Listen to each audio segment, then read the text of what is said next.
지난 편에서 아가페 사랑을 배우려면 대화를 통해 필레오 사랑을 습관화, 체질화해야 한다고 말씀드렸습니다. 대화란 잘 아시는 것처럼 둘 이상의 사람이 서로 주고받는 말 또는 이야기를 의미합니다. 즉 의사소통의 수단이라고도 할 수 있지요. 그러나 많은 분들이 의사 전달을 대화로 곡해하며 상대의 말을 잘 듣지 않는데 그 몇 가지 원인을 살펴봅니다.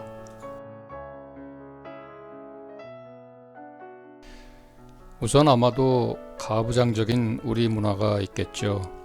군, 사, 부 일체의 유교 사상에서 온 것일 텐데요. 아이들의 말에는 귀 기울이지 않고 무조건적으로 본인 말에 순종을 강요하는 부모들. 여기에 더해서 나이 문화로 인해 나이가 한 살만 많아도 그냥 내 말대로 해, 나이도 어린 게라고 강요하는 분위기. 이것 역시 장유 유서의 전통과 관습에서 온 것이지요.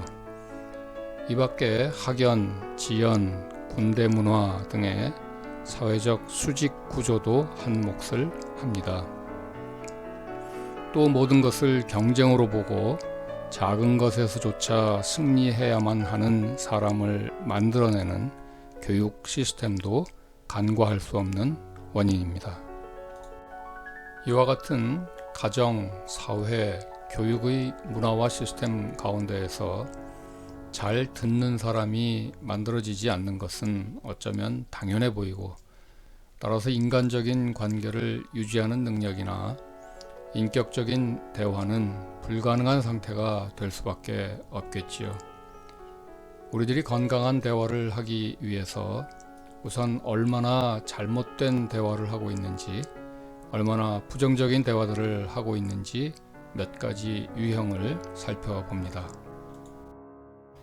첫 번째 유형은 난 평화주의자입니다. 즉, 상대와 부딪히는 것이 불편해서 무조건 상대를 평안하게 만들어주는 경우로 당신이 어떻게 해도 난 좋아 라든가 당신이 행복하면 나도 행복하지 라는 말을 자주 합니다. 상대와의 충돌을 피하기 위해서 감정적으로 멀어지는 경우이지요. 그러면서 할 수 있거든 너희로서는 모든 사람과 더불어 화목하라 하는 로마서 말씀으로 자신을 합리화하고 무마합니다. 두 번째 유형은 그냥 가만히 있자 유형입니다. 자신의 의견과 맞지 않는 경우 그냥 무시해버리거나 피함으로써 문제를 해결하고자 하는 사람으로서 상대의 말에 직접적인 반응을 보이지 않고 마치 돌덩어리처럼 무반응, 무시, 또 대화 주제를 변경 시도합니다. 이 유형도 성경 말씀을 인용하여 자신을 방어하곤 합니다. 세 번째 유형은 한번 따져볼까입니다. 대개 스스로 똑똑하다고 생각하는 사람들의 특징으로 항상 바른 말만 하고 상대가 싫은 소리를 해도 전혀 감정적인 반응을 보이지 않지요. 대신 논리적으로 분석하고 감정이 없는 기계처럼 반응합니다. 남편이 자세히 설명해 준다며 몇 시간 동안 잔소리를 했다는 한 부인의 이야기를 들은 적이 있는데 이 유형에 속하는 분이지요. 다음은 다 당신 때문인데요. 늘 문제의 원인이 상대에게 있고 본인은 항상 옳다고 주장하는 경우입니다.